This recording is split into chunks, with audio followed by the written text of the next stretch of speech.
আল্লাহর উপরে কি পরিমাণ তাওয়াক্কুল ছিল রাবেয়ার। মেহমান আসলো দুইজন। কয়জন? দুইজন মেহমান আসলো। ঘরে আছে দুটা রুটি।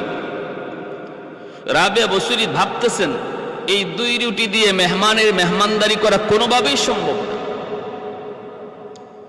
এজন্য চিন্তায় পড়ে গেলেন। হঠাৎ দেখেন এক ভিক্ষুক এসে ভিক্ষা চাইল। খেয়াল করে শুনুন, মনোযোগ দিয়ে শুনুন। আমাদের জীবনে এমন ঘটে, আমাদের কাছে থাকার পরেও তো আমরা ভিক্ষুককে দেই না। আমি খাওয়ার পরেও যা অবশিষ্ট থাকবে সেটাও দিতে মন চায় না। আর রাবেয়া বসরি আসেই শুধু দুইটা রুটি, তার মাঝে আবার দুইজন মেহমান। ওই অবস্থায় ভিক্ষুক ভিক্ষা চাওয়ার পরে ইনি দুটা রুটি ভিক্ষুককে দিয়ে দিলেন। আল্লাহ বলেন ওয়া আম্মাস সাইলা ফালা তানহার, বন্ধু কোন ভিক্ষুক যদি ভিক্ষা চায় তারে ধমক দিয়ে তাড়ায় দিও না। সূরা দুহা, আল্লাহ পাক পবিত্র কোরআনের সূরা দুহাতে নবীকে বলতেছেন, বন্ধু কেউ যদি কোনো কিছু সওয়াল করে তাহলে তারে ধমক দিও না। পারো যদি তারে দিয়া সাহায্য করো, না পারো সান্ত্বনার বাণী দিয়া তারে ফেরত দাও। রুরু আচরণ করো না, ধমক দিও। ভাইরা আমার, রাবেয়া বসরি এই দুটা রুটি ভিক্ষুককে দিয়ে দিলেন। এখন মেহমানরা খাবে কি? কি খাবে? কিছুক্ষণ পরে একজন প্রতিবেশী মহিলা, পাশের বাড়ির প্রতিবেশী মহিলা, সে রাবেয়া বসরির ঘরে 18টা রুটি পাঠাইছে খাদেমারে দিয়া, হাদিয়াতন। ওই ঘরের মালিকা সেও জানে না যে রাবেয়ার ঘরে দুটা রুটি ছিল, ভিক্ষুককে দিয়া দিছে। এটা জানে সে রুটি পাঠায় নাই, পাঠাইছে 18টা রুটি। রাবেয়া বসরি 18টা রুটি দেখে তিনি ফেরত দিয়ে দিলেন। আর ওই মালিকার কর্মচারী ওই বাদীকে তিনি বলে দিলেন, যাও, তোমার মালিক আমার জন্য এই রুটি পাঠায় নাই, হয়তো অন্য কারো জন্য পাঠাইছে, রুটিগুলি তুমি ফেরত নিয়ে যাও, ফেরত নিয়ে যাও। তখন ফেরত নিয়ে গেল। খাদেমা রুটি ফেরত নিয়ে মালিকের কাছে পেশ করলো।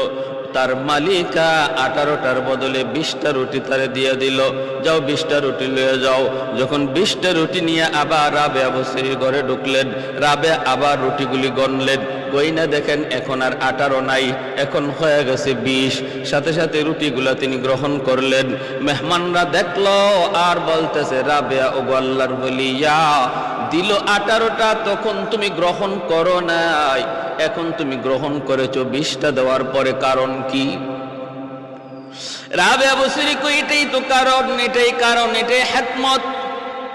আমি তো 2টা রুটি আল্লাহর রাস্তায় দান করেছিলাম, ভিক্ষুককে দিয়েছিলাম, পুরাপুরি ইয়াকিন ছিল আমার। আল্লাহ বলে, মান জাআ বিল হাসানাতি ফালাহু আশরু আমসালিহা, আমার কোন বান্দা বান্দি যদি এক আমার রাস্তায় দান করে, আমি আল্লাহ তারে দেই 10, একে দেই 10। রুটি দিলাম 2টা আল্লাহর রাস্তায়, আল্লাহর ওয়াদা মতে আমি রুটি ফেরত পাবো 20টা, 2টায় পাবো 20টা, 18টা কেন আসলো? তখনই আমি বুঝলাম, না না, এটা আমার জন্য নয়, আল্লাহর ওয়াদা মতে আসবে 20টা, এজন্য ফেরত দিয়ে দিলাম। আবার 20টা পাঠাইলো। এতে করে পুরাপুরি ইয়াকিন হয়ে গেল মালিকের কথার উপরে। আল্লাহর রাস্তায় যদি কেউ দেয় 1, আল্লাহ দেয়তে তারে 10। রাবেয়া দিলেন 2, এজন্য আল্লাহ দিলেন তারে 20। সুবহানাল্লাহ। রাবেয়া বসরি জন্মগ্রহণ করেন রাতের অন্ধকারে। রাতের বেলা ঘর আলোকিত করার জন্য একটু আলোর প্রয়োজন, কিন্তু বাবা কারো কাছে যান না, দরজা বন্ধ, এই কথা বলে তিনি স্ত্রীকে বুঝ দিলেন। ভাইরা কিন্তু ঘুমায় গেলেন বারবার, শুধু একই চিন্তা। ওই ঘুমন্ত করে আল্লাহর নবীর সাথে তার স্বপ্ন যুগে দেখা হয়ে গেল। আল্লাহর নবী স্বপ্নে বলতেছেন, ইমরান, টেনশন করো না, চিন্তা করো না, তোমার মেয়ে রাবেয়া সাধারণ কোনো নারী নয়, সাধারণ কোনো মেয়ে সন্তান নয়, বরং আল্লাহর দরবারে তার মাকাম মর্যাদা অনেক বেশি, সে অনেক বড় একজন নেককার নারী, তার ব্যাপারে আমি নবী তোমাকে সুসংবাদ দিলাম। ভাইরা আমার, আল্লাহর নবী স্বপ্ন যুগে রাবেয়ার ব্যাপারে তার বাবাকে সুসংবাদ দান করলেন আর বলতেছেন, ইমরান, প্রয়োজন তোমার পয়সার, প্রয়োজন তোমার টাকার, প্রয়োজন একটু সাহায্যের, আমি নবী তোমাকে পাঠাইতেছি।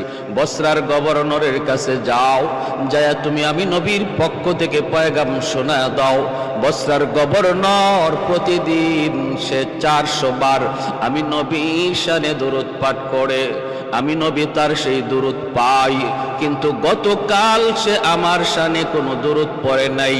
কেন পড়ে নাই? কারণটা তার কাছে জানতে চাইবা। কারণ এই দুরূদ পড়ার খবর দুনিয়ার কেউ জানে না, বরং সে জানে, আল্লাহ জানে, আর আল্লাহ আমাকে জানায়। তুমি ওই গোপন খবরটা বসরার গভর্নরের কাছে তুমি যায় পেশ করো আর বলো, গতকাল না পড়ার জন্য, গতকাল না পড়ার জন্য, গতকাল না পড়ার খেসারত হিসাবে সে যেন 400 দিনার তোমাকে সাহায্য করে। স্বপ্ন যুগে আল্লাহর নবীর কাছ থেকে এই সংবাদ পাওয়ার পর রাবেয়া বসরির বাবা ইমরান বসরার গভর্নরের কাছে যে হাজির। আল্লাহর নবীর বাতানো সেই কথাগুলি যখন বসরার গভর্নরের কাছে তিনি পেশ করলেন, গভর্নর অবাক হয়ে গেল। কারণ আমার এই খবর দুনিয়ার কেউ জানে না, এমনকি আমি আমার স্ত্রী পুত্র আমার মা বাবা কাউকে জানাই না, কিন্তু জানলো এই লোকটা কেমন করে। বোঝা গেল খবর সত্য, এবং আল্লাহর নবী আমার পড়া এই দুরূদ তিনি প্রতিদিন পান। বসরার গভর্নর এত খুশি হলো, এত খুশি হলো, এত খুশি, সাথে সাথে 400 দিনার ওনাকে সাহায্য করলো, আর 10,000 দিরহাম সে গরিবের মধ্যে বন্টন করলো। শুধু শুধু শুকরিয়াতান, আনন্দে শুকরিয়াতান 10,000 দিরহাম সে গরিবের মাঝে বন্টন করে দিল। আর বলে দিল, ভাই, যদি এরপরও তোমার কোনো প্রয়োজন হয়, যে কোনো সময় তুমি আমার কাছে আসবা, আমি তোমাকে একটু সাহায্য করে উপকৃত হব। ভাইরা বন্ধুরা, তিনি তো এমন এক আল্লাহর ওলি ছিলেন যার ওলি হওয়ার ব্যাপারে আল্লাহর নবী স্বপ্ন যুগে তার বাবাকে সুসংবাদ জানাইছেন। যেরকম সুবহানাল্লাহ। এ ভাই, একটু খেয়াল করে শুনো, রাবেয়া বসরির যখন বাল্যকাল, অভাব অভাব এর ভিতরে বাবা ইন্তেকাল করলেন। ওনার বড় 3টা বোন, তাদেরও বিয়ে শাদী হয়ে গেল। মার ইন্তেকাল হলো, রাবেয়া বসরি বাল্য, কেউ নাই দেখাশোনা করার, কেউ নাই। ওই অবস্থায় বস্রায় দুর্ভিক্ষ চলছে, মানুষের ঘরে ঘরে অভাব, মানুষের ঘরে ঘরে অভাব, রুজি রোজগার নাই, জিনিসপত্রের দাম ঊর্ধ্বগতি। চরম সংকট মুহূর্তে রাবেয়া একা হয়ে গেলেন, দেখশন করার মতো তার কেউ নাই। এই রাবেয়া বসরি তিনি বের হলেন, কোথাও যাবেন। পথে ডাকাতের দল, একদল ডাকু ওনাকে অপহরণ করলো, তারপরে বাজারে বিক্রি করে দিল বাদী বানায়া। একজন ধনাঢ্যশীল ইহুদির কাছে বাদী বানায়া বিক্রি করে দিল। আল্লাহর ওলিয়া রাবেয়া বসরি এখন আর স্বাধীন নন, তিনি একজন গোলাম, তিনি একজন বাদী। মুনিবের অধীনে ওই ইহুদি মালিকের বাড়িতে যায় তিনি তার ঘরের কাম কাজ করেন, সারাদিন কাম করেন। আস্তে আস্তে বড় হতে লাগলেন। রাবেয়া বসরি ইহুদির বাড়িতে কাম কাজ করেন। ইহুদি সে তো আল্লাহ চেনে না, রাসূলকে চেনে না, রাবেয়াকে চেনে না, ধর্ম কি জিনিস জানে না। এক পর্যায়ে ইহুদির অত্যাচার রাবেয়ার প্রতি দিন দিন বাড়তে লাগলো, রাবেয়ার প্রতি দিন দিন বাড়তে লাগলো। রাবেয়া তিনি তো সারাদিন দুনিয়ার মালিকের কাম করেন, আর রাতের বেলা আসল মালিকের কুদরতি কদমে সেজদায় পড়ে যান। ভাইরা বন্ধুরা, একদিন কোন এক কারণে ইহুদি মালিক ওনাকে মারলো। রাবেয়া বসরি প্রচন্ড মার খেলেন মালিকের পক্ষ থেকে। রাতের অন্ধকারে তাহাজ্জুদের টাইম, রাবেয়া তার ঘরের কোনায় বসে বসে আল্লাহর কুদরতি কদমে সেজদায় পড়ে কাঁদতেছেন। এমন কান্না কাঁদতেছেন আর বলতেছেন, ওগো আসমানের মালিক, দুনিয়ার মালিক আমাকে চেনে না বিদায় আমাকে মারছে। তুমি এজন্য আমার মালিকের উপর নারাজ হইও না। আল্লাহ তুমি আমার মালিককে মাফ করো, মাফ করো, মাফ করো। মারলো মালিকে, নির্যাতন করলো মালিকে, বদদুয়া করার কথা, কিন্তু না, বদদুয়া না করে তার দোয়া করতেছেন। এই দিকে তার ওই জিকিরের আওয়াজের কারণে এই জায়গাটা, তারই ঘরের উপর থেকে আসমান পর্যন্ত নূরের একটা রেখা এই জমিনে চলে আসছে। কারণ আল্লাহ পাক রব্বুল আলামিনের জিকির যেখানে হয়, আল্লাহ পাকের নাম যেখানে উচ্চারণ হয়, ওই জায়গাটা আকাশের ফেরেশতাদের কাছে নক্ষত্রের মতো ঝলমল ঝলমল করে। কারণ ওই জায়গায় আল্লাহর পক্ষ থেকে সকিনা নাজিল হয়, রহমত বেষ্টন করে নেয়, ফেরেশতারা চতুর্দিক দিয়ে সেটাকে ঘিরে ফেলে। রাবেয়া বসরির মালিক রাতের অন্ধকারে কোনো কারণে ঘুম থেকে উঠল, ওইটা সে রাবেয়ার ওই ভাঙ্গা চোরা ঘরের দিকে তাকায় দেখে রাবেয়ার ঘরের ছাদ থেকে আসমান পর্যন্ত নূরের একটা রেখা। মালিক কৌতূহল হয়ে রাবেয়ার ঘরের কাছে যায়, যখন কান লাগায় চোখ দিয়ে দেখে রাবেয়া সেজদায় পড়ে পড়ে অঝরে কাঁদতেছে আর বলতেছে, ওগো মালিক, দুনিয়ার মালিক আমাকে চিনে না, এজন্য আমাকে মারছে। মালিক তুমি তারে পাকড়াও করো না। মালিক অবাক হয়ে গেল, আমার এই নির্যাতনের পর বাদীটা আল্লাহর কাছে আমার জন্য বদদুয়া করার কথা, কিন্তু না, সে তো আমার জন্য আল্লাহর কাছে আরো দোয়া করতেছে। এমনকি শুধু দোয়া নয়, তার ওই ডাকটা সরাসরি আল্লাহ পর্যন্ত পৌঁছতেছে, নূরের রেখা আসমান পর্যন্ত চলে গেছে। মালিক ডাক দিয়ে কই, রাবেয়া, ও রাবেয়া, থামো থামো, আর আল্লাহর আরশটারে কাঁপাও না। আমি এতদিন পর্যন্ত তোমাকে চিনি নাই, এতদিন পর্যন্ত তোমার কোনো পরিচয় আমি পাই নাই, এখন আমি তোমার পরিচয় পেয়ে গেলাম রে রাবেয়া, মাথা উঠাও। আজ থেকে তুমি আর আমার বাদী নও, আজ থেকে তুমি হয়ে গেলে আমার মালিকা, আমি হয়ে গেলাম তোমার গোলাম। এখন থেকে তুমি আজাদ, তুমি আমার এখানে আজাদি হিসাবে থাকবা, আমি তোমার খেদমত করব। সুবহানাল্লাহ। मैं तालिब मौला हूँ मेरे इश्क़ निराला, मैं तालिब मौला हूँ मेरे इश्क़ निराला, है जुमला जहाँ जिनके तजल्ली से उजाला, है जुमला जहाँ जिनके तजल्ली से उजाला, मा दर्द जहाँ गैर खुदा यार नदर, मा दर्द जहाँ गैर खुदा यार नदर, जुजियात खुदा हीच दिगर कार नदारम, जुजियात खुदा हीच दिगर कार नदारम, मैं सूरत यूसुफ का नहीं चाहने वाला, मैं सूरत यूसुफ का नहीं चाहने वाला, कायस के मन नहीं आशिक लैला। ভাইরা আমার, এজন্য একটু খেয়াল করে শুনুন, আল্লাহর ওলিরা, আল্লাহর ওলিদের জীবন কত সহজ সহজ সরল। অনির্যাতিত হয়েছেন, মার খেয়েছেন, কিন্তু বদদুয়া দেন নাই। যেমন ভাবে আমার নবী তায়েফের ময়দানে নির্যাতিত, আমার নবীর পবিত্র দেহ থেকে রক্ত ঝরে, এরপরও কিন্তু নবী তায়েফবাসীর জন্য বদদুয়া দেন নাই। চতুর্দিকের ফেরেশতারা আইসা বলতেছিল, নবী গো, একটু অনুমতি দেন। পাহাড়ের ফেরেশতা এসে কয় অনুমতি দেন, জমিনের ফেরেশতা কয় অনুমতি দেন। আল্লাহর নবী তখন বলতেছেন, না, আমি আমার ও কওমের জন্য গজব হইয়া নাজিল হই নাই, আমি আমার উম্মতের জন্য রহমত হইয়া নাজিল হয়েছি। কারণ আমার আল্লাহ বলেছেন, ওয়ামা আরসালনাকা ইল্লা রাহমাতাল লিল আলামিন, আমি হলাম উম্মতের জন্য রহমত। আল্লাহুম্মা হদি কওমি ফাইন্নাহুম লা ইয়ালামুন। আল্লাহ আমার কওম বুঝে না, ওদেরকে তুমি পাকড়াও করো না। আল্লাহ তুমি পাকড়াও করো না।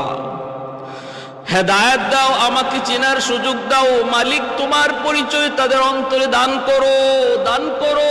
এই বইলে নবী উম্মতের জন্য, তায়েববাসীর জন্য আল্লাহর কাছে কাঁদছেন। রাবেয়া বছরী নির্যাতিত হয়েও মালিকের জন্য দোয়া করে। মালিক পরিচয় পেয়ে যায়, ইহুদি মালিক সাথে সাথে কালেমা পড়ে মুসলমান হয়ে যায়। ভাইরা বন্ধুরা, ও এরপর থেকে রাবেয়া বছরীর সুনাম, রাবেয়া বছরীর সুখ্যাতি, আল্লাহওয়ালা বুজুর্গির জিন্দেগি মানুষের কাছে আস্তে আস্তে প্রচার পেতে থাকে। রাবেয়া বলতেছেন, মালিক আজাদি জিন্দেগি লাভ করেছি শুকরিয়া আল্লাহর দরবারে, কিন্তু আমি আপনার কাছে থাকবো না, আমি চলে যাব হাসান বছরীর কাছে। তিনি আল্লাহর বহুত বড় একজন বুজুর্গ, আমি তার কাছ থেকে মারিফত শিক্ষা করব, আল্লাহর পরিচয় নিয়ে নিব। এই বলে রাবেয়া বছরী হাসান বছরীর খেদমতে আসলেন, ওনার কাছে বায়াত হলেন। রাবেয়া বছরীর মুর্শিদ হলেন হযরত হাসান বছরী রহমতুল্লাহি আলাইহি। ভাইরা বন্ধুরা, একে একে মানুষজন ওনার কাছে বিয়ের প্রস্তাব দেয়। বিয়ের বয়স হয়ে গেল রাবেয়া বছরীর, ধনী লোকরা পর্যন্ত বিয়ের প্রস্তাব দেয়, কিন্তু রাবেয়া বছরী বলেন, তোমরা আমার কাছে বিয়ের প্রস্তাব কোন হিসাবে দাও? ভাইরা, একটা কথা তিনি বললেন, যে দুনিয়ার পাগল, সে আল্লাহর ওলিদের দৃষ্টিতে সে হলো একজন খুনসা, আর খুনসার সাথে আমার বিবাহ জায়েজ নয়। আর যদি কেউ আখিরাতের পাগল হয়, সে একজন মহিলা, আল্লাহর ওলিদের দৃষ্টিতে একজন মহিলা, সেও মহিলা, আমিও মহিলা, বিবাহ জায়েজ নয়। আর যদি সে আল্লাহ পাগল হয়, তাহলে একজন পুরুষ, আর আমিও এক দৃষ্টিতে আল্লাহর পাগল, অতএব আমিও পুরুষ, পুরুষে কেমন করে বিয়ে? আল্লাহ পাগল হওয়ার দৃষ্টিতে আমিও একজন পুরুষ, আমিও পুরুষের হুকুমে। ভাইরা বন্ধুরা, তিনি বলেন, ও দুনিয়ার আশিকের দল, তোমরা যারা এশকে পড়ে আমাকে বিয়ে করতে চাও, বলো তো দেখি, আমি আমার স্বামীর মহব্বত কোথায় রাখবো? আমার দেহের প্রতিটা পশমের গুনায় গুনায় আমার মাওলার এশকের আগুন দাও দাও করে জ্বলে। এতটুকু জায়গা আমার দেহে নাই যে জায়গায় আমি আমার স্বামীর মহব্বত ঢুকাইতে পারি। সর্ব অঙ্গে আমার মাওলার মহব্বত, অতএব আমি আর গায়রুল্লাহ কারো মহব্বত ঢুকাইবার কোনো সুযোগ আমার দেহে নাই। এই বলে তিনি প্রত্যাখ্যান করলেন। কেউ বাড়ি বানায় দিতে চায়, কেউ বাড়ি বানায় দিতে চায়, কেউ আলিশান শান অবস্থায় রাখতে চায়। রাবেয়া বছরী বলে, না না, দুনিয়ার প্রাচুর্যতা আমি চাই না, আমি বিল্ডিং চাই না, আমি দুনিয়ার কোনো ক্ষমতা, দুনিয়ার কোনো শান শৌকত চাই না। আমি চাই আমার নবীর মতো। আমার নবী যেই দোয়া করেছেন, আল্লাহুম্মা আহিনি মিসকিনা ওয়া আমিতনি মিসকিনা ওয়াহশুরনি ফি জুমরাতিল মাসাকিন। আল্লাহ, তুমি আমাকে গরিবী হালতে দুনিয়াতে রাখো, গরিবী হালতে আমাকে তুমি মরণ দিও, হাসরের মাঠে তুমি আমাকে গরিবদের সাথে উঠাইও মাওলা। এই দোয়া তিনি করেছেন, আমি আল্লাহর কাছে এই দোয়া করি। এজন্য রাবেয়া বছরী সেই ভাঙ্গাচোরা ঘর, এই ঘরের মধ্যে সারাদিন তিনি আল্লাহর গুণগান গান, আর রাতের অন্ধকারে মালিকের সেজদায় পড়ে কান্দেন। সারাদিন রোজা রাখেন, কোন রকম পানি দিয়ে ইফতার করেন। মানুষেরা কয়, রাবেয়া কিছুই তো খাও না, সারাদিন শুধু ইবাদত বন্দেগীতেই সময় পার হয়, তারপরও তোমার শরীরের শক্তি কমে না, মনে হয় যেন তুমি কোনো কিছু খাও। রাবেয়া বলে, শোনো, তাহলে শোনো, যারা আল্লাহর পাগল হয়ে যায়, আল্লাহর পাগল হয়, আল্লাহ তাদেরকে জিসমানি খাবারের বদৌলতে রুহানি খাবার দান করে, রুহানি খাবার দান করে। এজন্য তাদের শরীরে কোনো দুর্বলতা আসে না। একদিনের ঘটনা আমি আপনাদেরকে খেয়াল করে বলি, শুনুন, মনোযোগ দিয়ে শুনুন। একদিনের ঘটনা, দেখেন আল্লাহর উপরে কি পরিমাণ তাওয়াক্কুল ছিল রাবেয়ার। মেহমান আসলো দুইজন। কয়জন? দুইজন মেহমান আসলো। ঘরে আছে দুটা রুটি। রাবেয়া বছরী ভাবতেছেন, এই দুই রুটি দিয়ে মেহমানের মেহমানদারি করা কোনোভাবেই সম্ভব না। এজন্য চিন্তায় পড়ে গেলেন। হঠাৎ দেখেন এক ভিক্ষুক এসে ভিক্ষা চাইল। খেয়াল করে শুনুন, মনোযোগ দিয়ে শুনুন। আমাদের জীবনে এমন ঘটে, আমাদের কাছে থাকার পরেও তো আমরা ভিক্ষুককে দেই না, আমি খাওয়ার পরেও যা অবশিষ্ট থাকবে সেটাও দিতে মন চায় না। আর রাবেয়া বসরি আসেই শুধু 2টা রুটি, তার মাঝে আবার 2জন মেহমান, ওই অবস্থায় ভিক্ষুক ভিক্ষা চাওয়ার পরে ইনি 2টা রুটি ভিক্ষুককে দিয়ে দিলেন।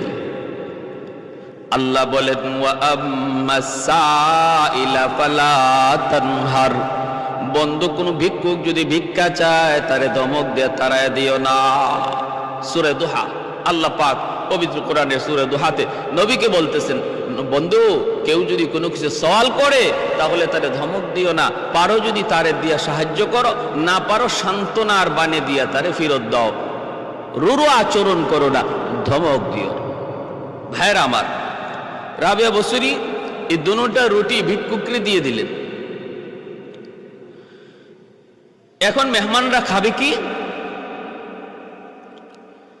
কি খাবে? কিছুক্ষণ পরে একজন প্রতিবেশী মহিলা, পাশের বাড়ির প্রতিবেশী মহিলা, সে রাবেয়া বসরির ঘরে 18টা রুটি পাঠাইছে খাদেমারে দিয়া, হাদিয়াতান। ওই ঘরের মালিকা সেও জানে না যে রাবেয়ার ঘরে 2টা রুটি ছিল, ভিক্ষুককে দিয়া দিছে, এটা জানে সে রুটি পাঠায় নাই, পাঠাইছে 18টা রুটি। রাবেয়া বসরি 18টা রুটি দেখে তিনি ফেরত দিয়ে দিলেন। আর ওই মালিকার কর্মচারী ওই বাদীকে তিনি বলে দিলেন, যাও, তোমার মালিক আমার জন্য এই রুটি পাঠায় নাই, হয়তো অন্য কারো জন্য পাঠাইছে, রুটিগুলি তুমি ফেরত নিয়ে যাও, ফেরত নিয়ে যাও। তখন ফেরত নিয়ে গেল, খাদেমা রুটি ফেরত নিয়ে মালিকের কাছে পেশ করলো। তার মালিকা 18টার বদলে 20টা রুটি তারে দিয়ে দিল, যাও 20টা রুটি লয়ে যাও। যখন 20টা রুটি নিয়ে আবার রাবেয়া বসরির ঘরে ঢুকলেন, রাবেয়া আবার রুটিগুলি গণলেন, গইনা দেখেন এখন আর 18 নাই, এখন হয়ে গেছে 20। সাথে সাথে রুটিগুলা তিনি গ্রহণ করলেন।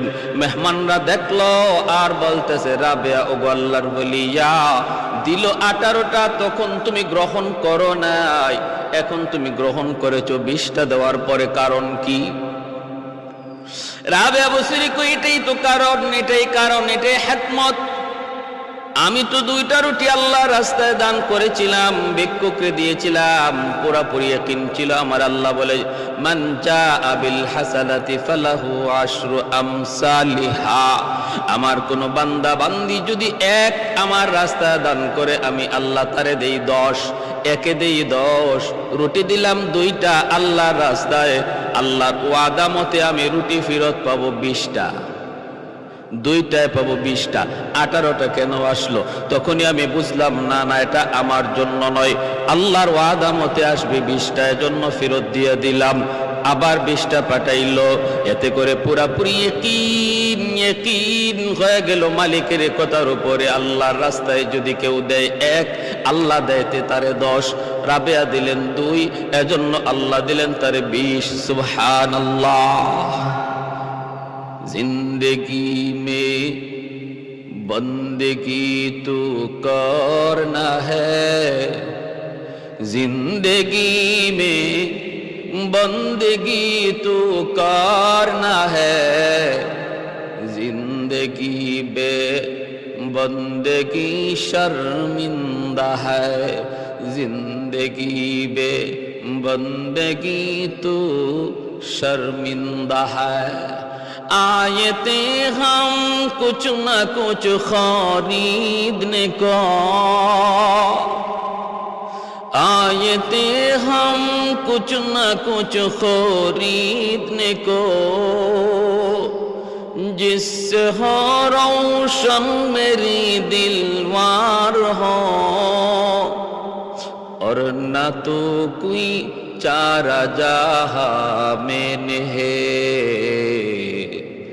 और न तो कोई चारा जहां में है, जिंदगी में बंदगी तो करना है, जिंदगी बे बंदगी शर्मिंदा है, जिंदगी बे बंदगी शर्मिंदा है। दुनिया में हो दुनिया का तलबगार न हो, बाजार से गुजरे हो खरीदार न हो। दुनिया में हो दुनिया का तलबगार न हो, बाजार से गुजरे हो खरीदार न हो।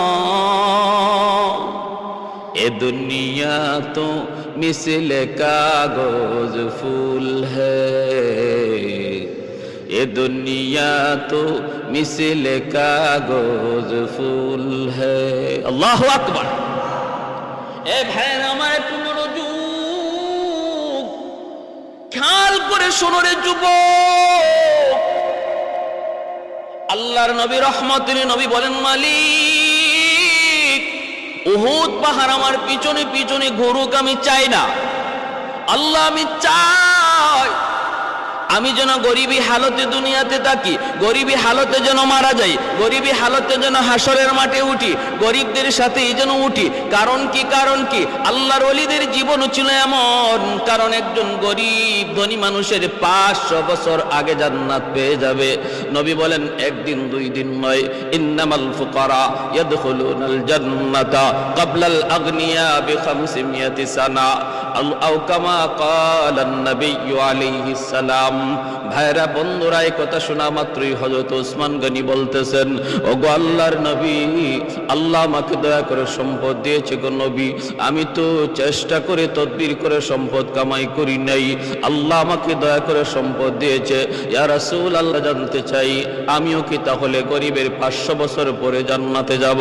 নবী তখন বলেন, ওসমান তুমি আমার জামাতা হতে পারো রে ওসমান, আমি নবী নিজের থেকে কিছুই বলি না, আমার আল্লাহ যা বলেন আমি তাই বলি।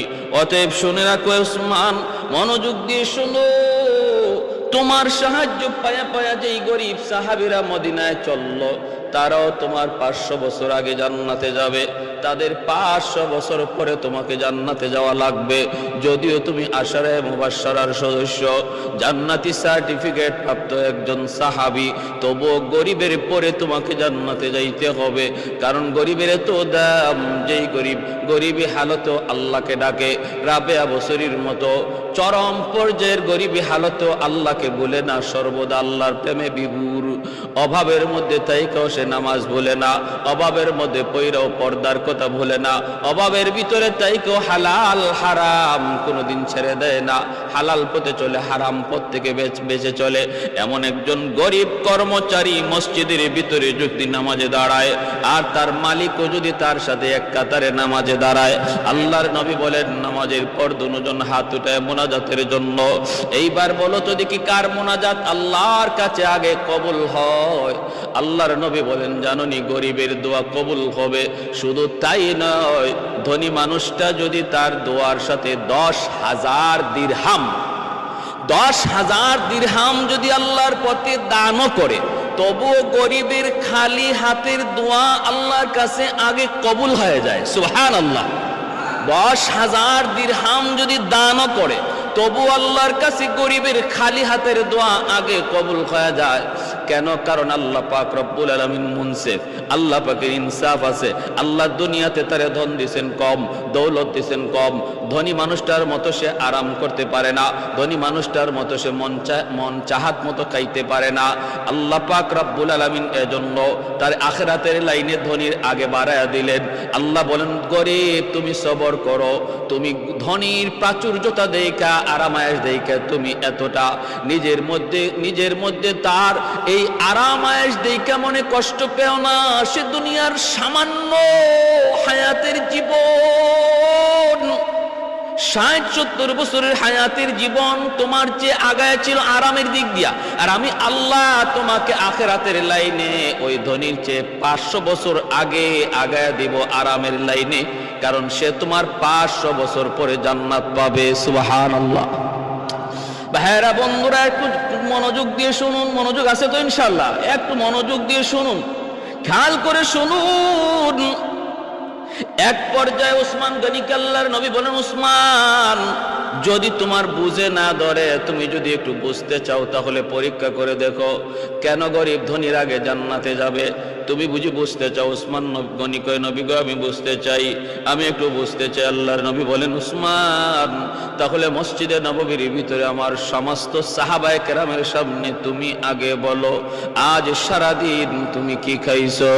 উসমান গনি তখন দাঁড়ায় বলতেছেন, নবী গো ঘুম থেকে ওঠার পর আমি একটা বাসি রুটি খেয়েছি, তারপরে নাস্তার টাইমে নাস্তা করেছি, এরপরে গো নবী দুপুরবেলা ভুনা গোশত আর রুটি খাইয়া আমি আপনার দরবারে এসেছি।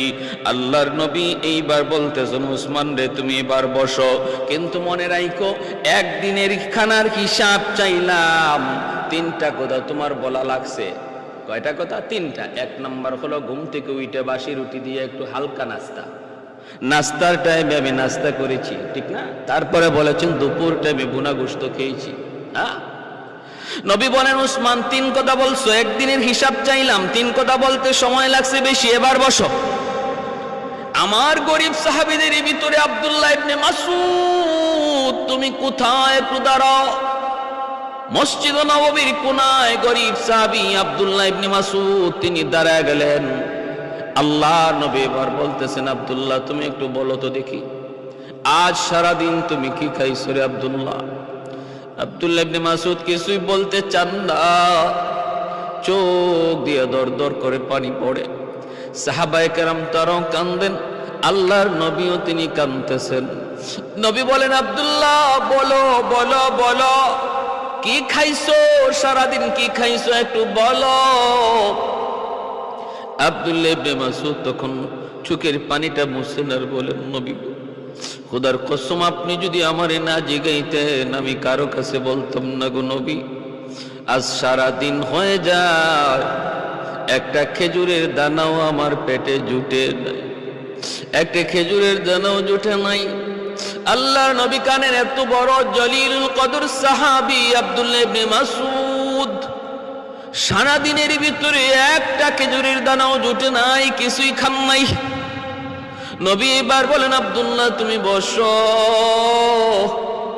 সাহাবায়ে কেরামকে লক্ষ্য করে এবার আল্লাহর নবী বলতেছেন, উসমান গনিকেও লক্ষ্য করে নবী বলতেছেন, রে উসমান, ও উসমান এবার হিসাব তুমি মিলাও। হাসরের মাঠে আল্লাহ পাক প্রতিটা মানুষ থেকে তার জীবনের হিসাব নিবে, সম্পদের হিসাব নিবে। আল্লাহ পাক রব্বুল আলামিনের কাছে সম্পদের হিসাব না দিয়া কেউ এক কদম সামনে বাড়তে পারবে না। ওই দিন তোমরা ধনীর আল্লাহর কাছে সম্পদের হিসাব দেওয়ার জন্য যখন দাঁড়াবে, সম্পদ তোমাদের অনেক বেশি, এজন্য টাইম লাগবে তোমাদের বেশি, ধনীদের টাইম লাগবে বেশি। যদিও হালাল পথে সম্পদ কামাই করেছে তবু বেশি হওয়ার কারণে সময় লাগবে বেশি। পিছনে দাঁড়ায় থাকবে আমার আব্দুল্লাহর মতো গরিব সাহাবী। আল্লাহ পাক রব্বুল আলামিন গরিবের দিকে তাকায় বলবে, রে আমার গরিব বান্দা বান্দির দল, তোমরা ধনীদের পিছনে পড়ে থাকলে তোমাদের হিসাব দিতে অনেক দেরি হয়ে যাবে, কষ্ট তোমাদের বেশি হবে। সম্পদ যেহেতু তোমাদের কম, ধনীদের এই লাইন থেকে বাইপাস আমি আল্লাহর কাছে চলে আসো। ধনীদের লাইন থেকে গরিবরা বাইপাস আল্লাহর কাছে চলে আসবে হিসাব দেওয়ার জন্য। সম্পদ কম, কম কথায় জবাব দিয়ে দিবে। আর ধনীর 1-2 বছর আগে নয়, নবী বলেন আনুমানিক 500 বছর আগে আল্লাহ গরিবদেরকে ধনীদের আগে জান্নাত দিয়ে দিবে। সুবহানাল্লাহ।